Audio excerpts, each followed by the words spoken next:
News with Gina.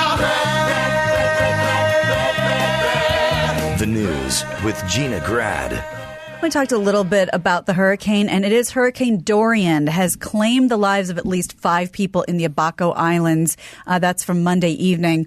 Although the storm has been downgraded a little bit, it was continuing to slam the area Monday. Rescue crews were continuing to search and assist those in need of help while weather conditions allowed it. While the storm hovered over the northern Bahamas on Monday, it continues to head toward the east coast of the U.S., and everyone's kind of hunkering down in the Florida area again. Yeah, it's weird how we are with storms. It's weird how we are with weather just in general. Like, it's here, it's always always around. Always and we're surprised. always, like, discussing it, and then also kind of trying to figure out, like, what's going on? Right. How are we doing it? How can we control this? Did you hear Trump's suggestion? Nuke them! Nuke it! Nuke the hurricane! Yes. Would that work? I couldn't tell you. I think one of the top aides in the room said, "We'll work on that, sir," and walked out of the room. I'm sure. Listen, I learned from watching John Wayne's Hellfighters about Red Adair, who'd put out oil well derrick fires or oil fires. They'd drop TNT and blow them out. Yeah. Damn. So if you can blow out, I like when people then do this. If you can blow out a fire. So if you can blow out a fire, you can blow out a hurricane. You can nuke the rain. What's the difference? Yeah. Yeah. So we'll keep an eye on that. Simone Biles, of course, phenom gymnast, in the news for a very strange reason. Oh, her and her good posture. Yeah. I hate people who have a really good posture. I'm like, oh, look at they feel good about What do they know? themselves. What do they know? I don't know. Every time you talk to someone about posture, they go, put your chin out, pull your shoulders back. And I go, what? So people think I feel good about myself? Yeah. What are you insane? Putting on airs. What I'm kind of fucking message walking around looking like I feel good about myself. I hear am I you. trying to send you? On a message? Well, she probably doesn't feel very good about herself right now because she is speaking out about her brother who was arrested and charged for a triple murder on New Year's Eve.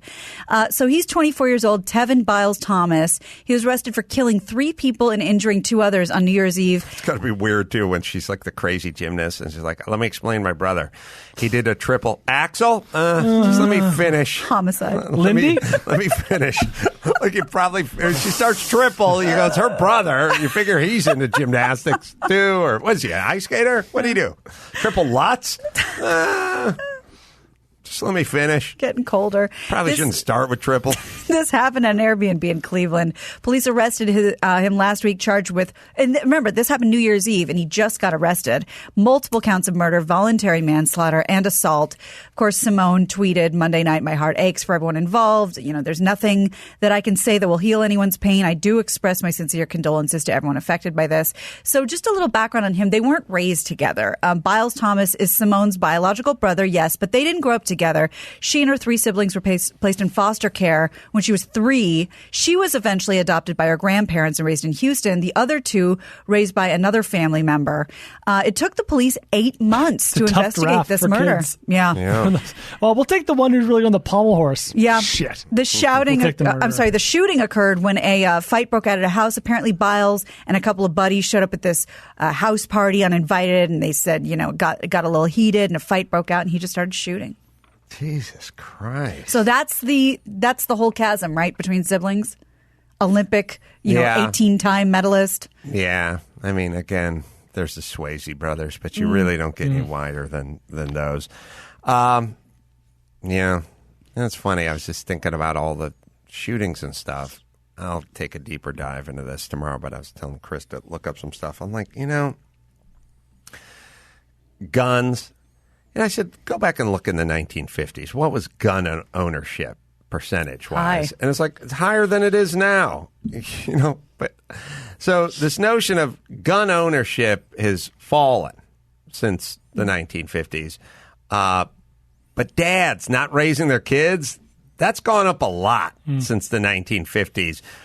That's not a subject we ever discuss. We're going to focus on the guns. And it's like, well, if I'm just trying to solve a problem and one thing remains the same, like gun ownership, there's actually less of it, and the other one has changed dramatically, I think there's a correlation between young men who are angry using firearms in these situations.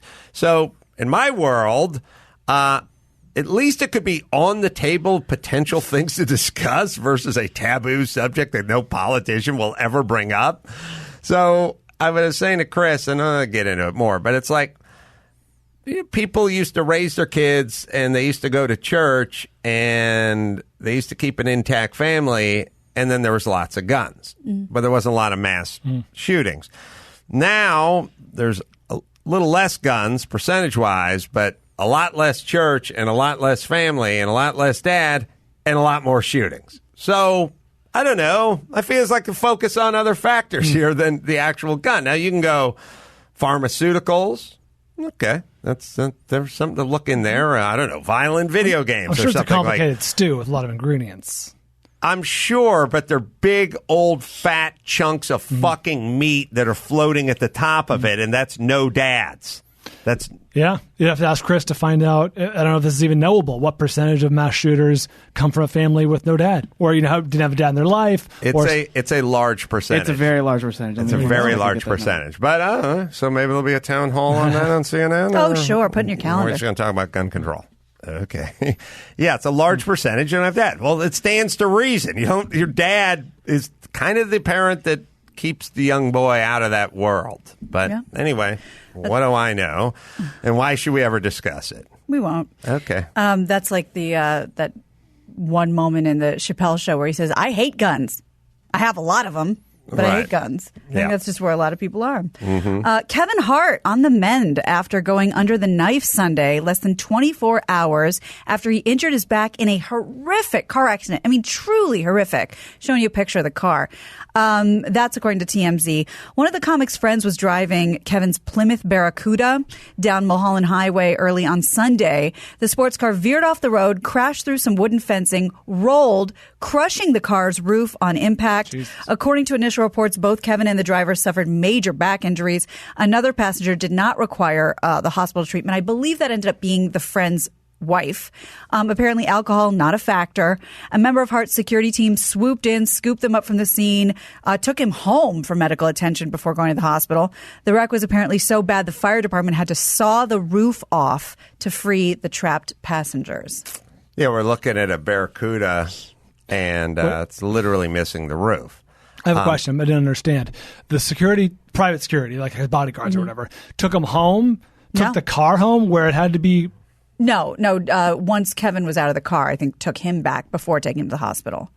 What about the fire department? I'm sorry, it sounds strange that the fire department had to cut the roof off the thing, but they brought them home. You know what I'm saying? To get maybe Kevin insisted.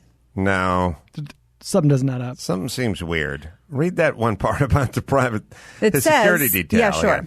A member of Hart's security team swooped in and scooped him up from the scene in an SUV and took him home for medical attention before going to the hospital.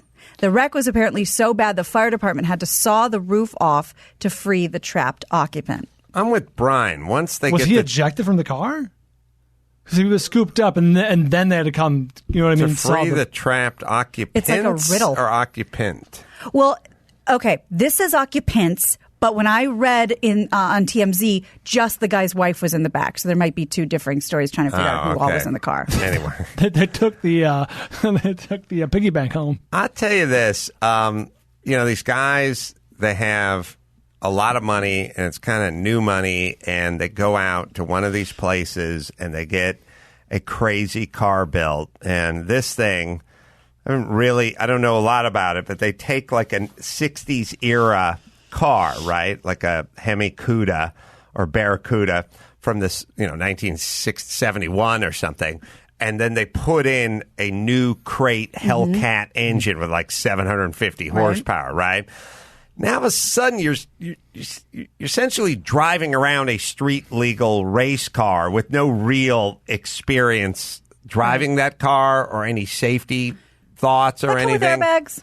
No airbags from the 60s. They won't retrofit any 70s, 60s, whatever. So it's an unsafe car at very high speeds. Well, you're driving around a car that has a monster amount of power with who knows worth of, it's not like it's got a bunch of safety testing or anything. It's like, we're going to take this giant motor, we're going to beef it up. I mean, Chris will take a look and see if they shoehorned like a modern Demon or Hellcat motor into the car. There's probably some pictures of the car with the hood open or whatever it is. But the point is this. I love the guys who build these cars, but they're crazy vehicles, and the people who drive them are comedians or actors. They're not race car drivers, and you get into it a little bit, and it'll bite you like pretty hard and pretty fast. And you did say they're on Mulholland Highway? That's the next thing I was going to mention. That's a notoriously curvy road. Very windy. Yes, and all you got to do is go, I'm going to get into it, and you put your foot down, and you haven't really exited the turn, and the rear end just comes flying around, and you go sliding off the road. Now, could be worse. I would say when you build these cars, I would put a roll cage in it just as a matter of thought. It stiffens the whole thing up, which is good, but at a certain point when you're building a little rocket ship for the super rich guy to drive around in, but you got the whole thing down to the tub. It's a bare tub. It's in whatever. Put the cage in. Sorry, go ahead, Max Petta. Has a Hellcat V8 Hemi swapped. There it is. Well, who could ever have seen that one coming? Nobody. The Hellcat, I guess the Demon has the most, and the Hellcat had like 705 or something like that. But it's basically taking a 60s era car and putting 700 horsepower into it, and it's a monster. And if you're going to do that, put a roll cage in it. That's basically what I'm saying.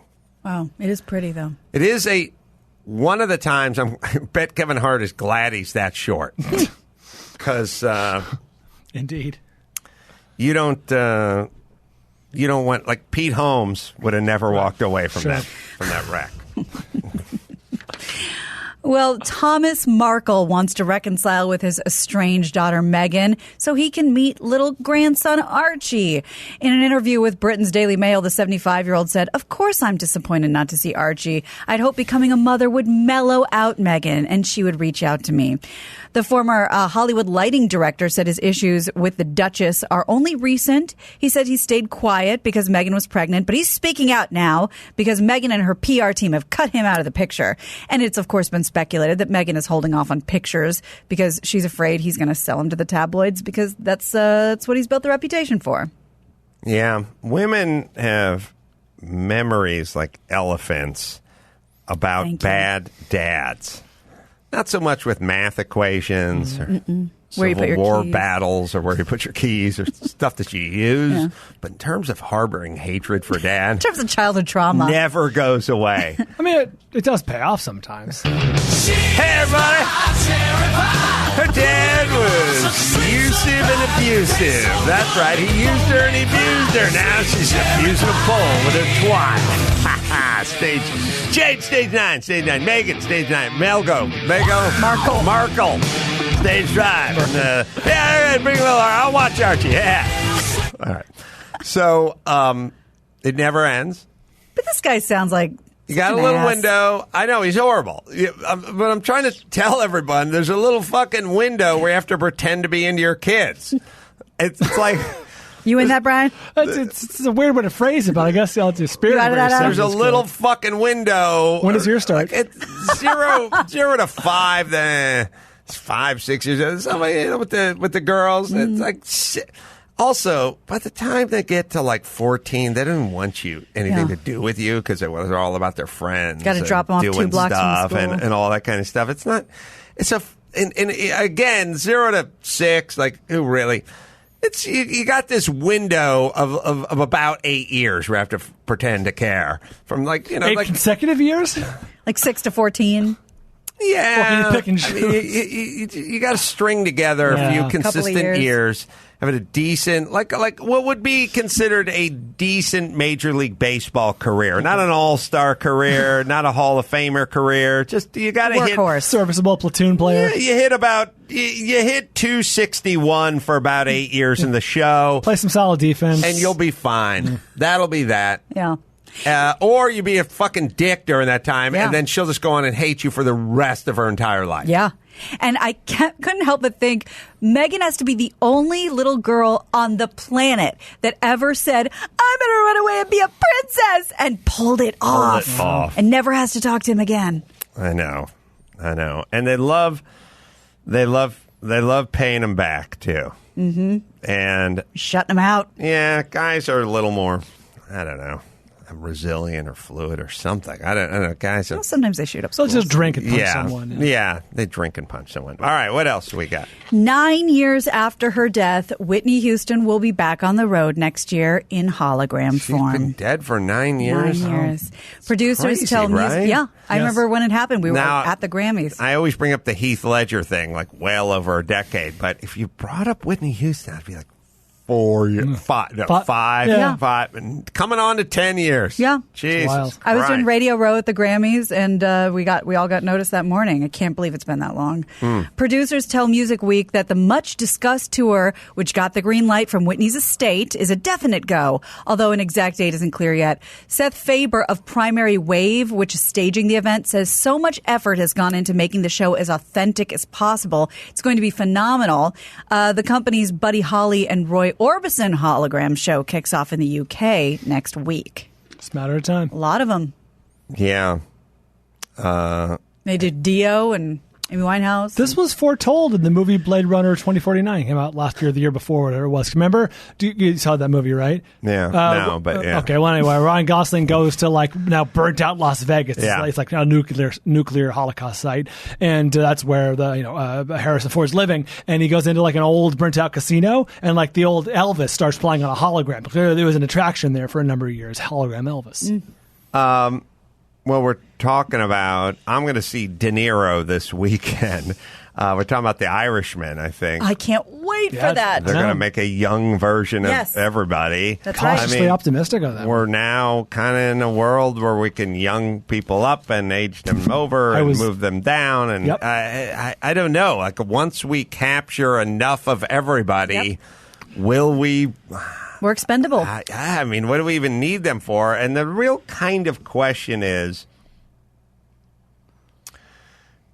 when do we get to the point where we create new things for the person? Which is to say, we have a million hours of De Niro talking with every word in the dictionary. You know, we can arrange when De Niro's gone. Can we write a new script and arrange the words to fit our new script and star De Niro? I got most of an answer for you.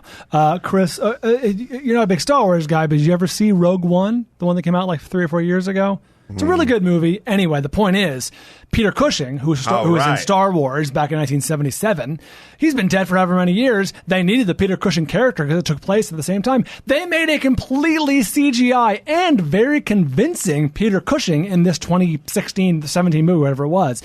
Christy and I saw it together, and at the end of the movie, I was like, did you notice anything weird about that one character? He goes, yeah, he was really weird looking. I'm like, yeah, he wasn't real. He was completely digital, and it was completely convincing. Well, and to your point, it's a little bit... clip of that. It's a little different, but the whole deep fake thing where you can make Obama say something he never said or Trump say something he never said. The craziest one is the most recent one of Bill Hader, an old Bill Hader interview with David Letterman where he does an impression of Tom Cruise, he does an impression of Seth Rogen, and as he does it, they get his face to morph into both of those guys, and it is the freakiest thing you've ever seen. And that's going to be very normal and commonplace now. Yeah, the only upside to any of this is, I suppose, if you're a starlet and you're with some... age?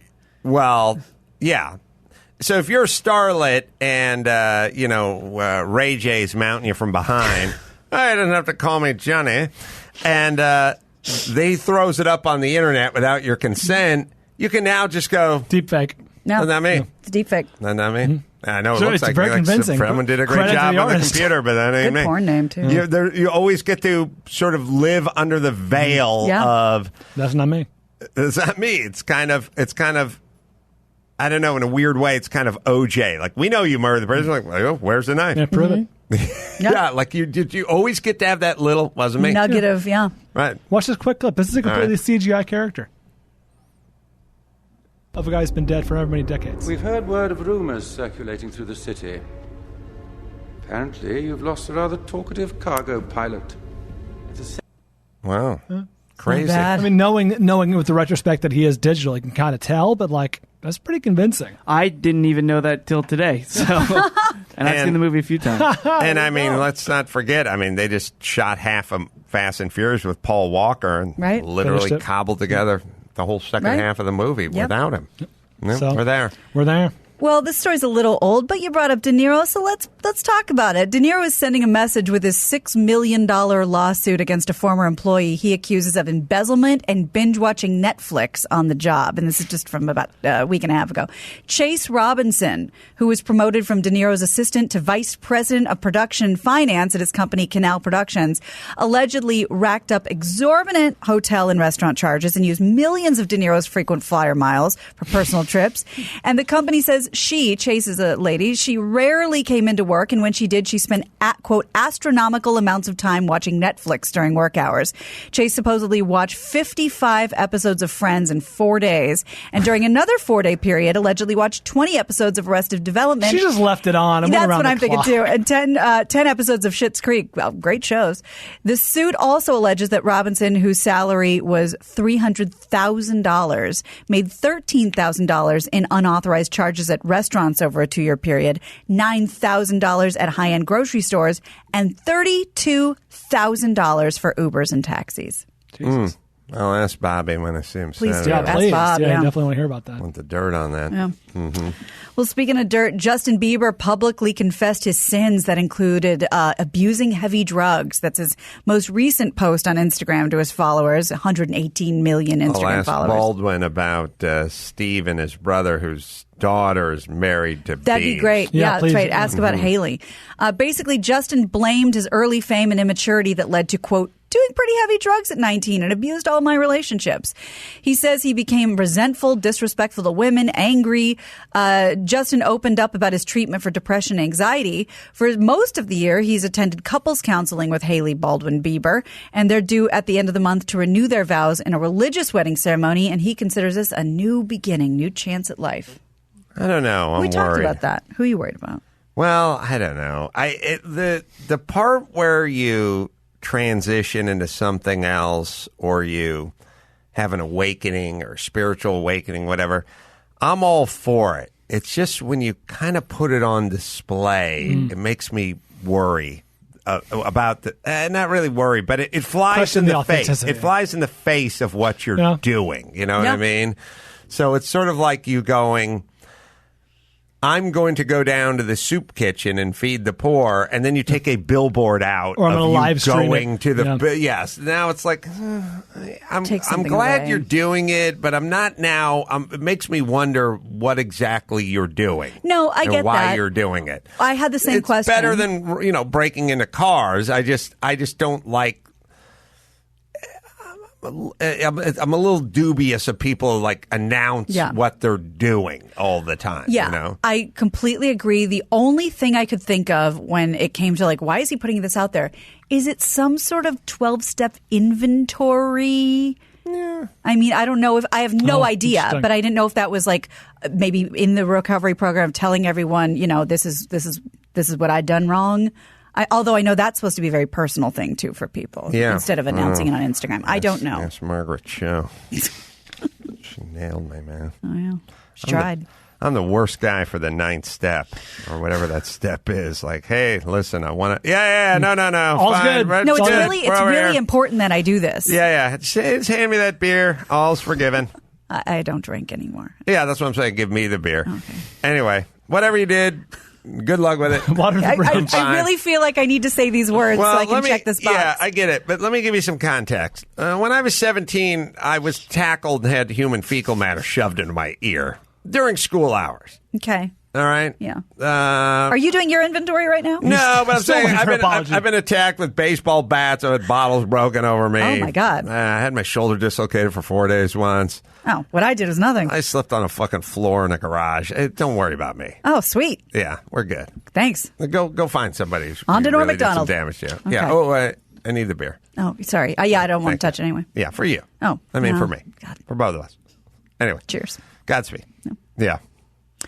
Police will be reviewing security camera footage in an attempt to identify a man who pulled a gun on the manager of Popeyes after being told the restaurant had run out of the new chicken sandwich. Jew.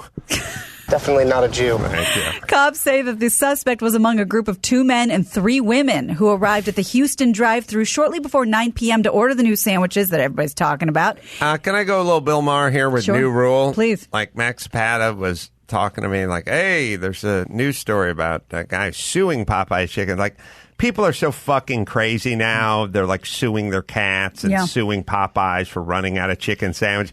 There's no longer a story for me. Like, we're nuts. That was a story from a happier bygone era. Right. That was a story oddity. Like, that was like when the old rich woman wanted to be buried in her Cadillac. You know, these were fun stories. Now left her estate to her cat. Yeah, the fucking wheels have come off the wagon now. And these stories, everyone's insane. Yeah. Doesn't move the needle. I'm sure everyone's suing Popeyes for running out of chicken. Because I think that guy's quote was, "I'm suing because without the chicken, I can't be happy."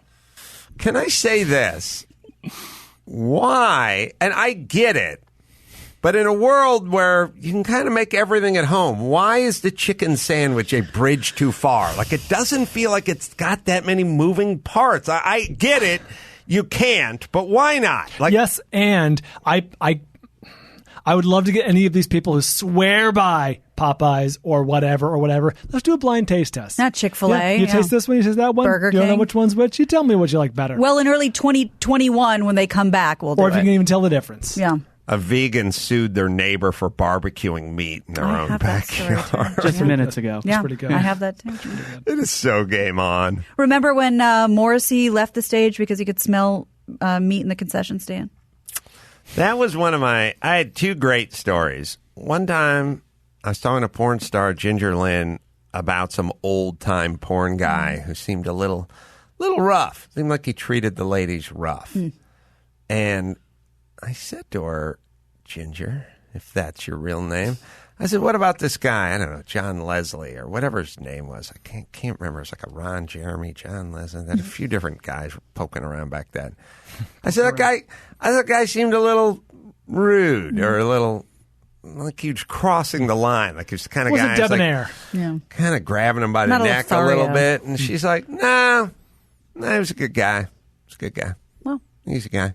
And then she like paused and she went, one time he did dry anal rape on me. But, other than that, like she was saying it like he used the wrong fork for a salad. Well, it came to her after a second like, oh, well, there was the one incident. I tried to block it out. Right. So I was thinking, wait, what were we just talking about before this? Chicken? Sorry. Chicken. Chick-fil-A. Suing the neighbor. Suing the goddamn neighbor for barbecue. Yeah. God, I can't remember what I was going to talk about. But anyway, that story reminded me of that yeah, for this some dude. reason. And Morrissey. Oh, and Morrissey. Yeah. Oh, sorry, Morrissey. That's where we left off. Morrissey. I was talking to a guy who was like Morrissey's tour manager or something. Ugh. And I was like, guy. Morrissey's, is he difficult? Like, I feel like he's difficult. I don't know. I've never met Morrissey, and I like his music. But I was like, I've heard he was difficult. And he's like, no. I don't know why people need to give the wrong answer immediately and then go back and undo their answer by saying something that supports my thought. As though Morrissey's looking over his shoulder. Right. Like, nah, he's a good guy. He's like a regular guy. He's a regular. And I'm like, oh. So you just went out on tour with Morrissey? He's just a regular guy? Because I heard he's like eccentric and weird and moody or whatever. And he's like, no, he's a fine guy. One time we were pulling up to the venue and his name was misspelled, so we just kept driving and he never did the show. And it's like, there's 3,000 people in the venue. Somebody misspelled his name on the marquee and they just kept driving, and you don't think that's an asshole? That guy's a dick? No, that's a normal guy. Same. Okay, but anyway, thank you for providing a fine example of what I was just alluding to moments earlier when you answered with, no. Yeah. And contradicts your initial no. Yeah. Mm-hmm. All right, let's bring it home. You got it. I'm Gina Grad, and that's the news. She needs an emotional support salad. Gina Grad. That was the news with Gina Grad.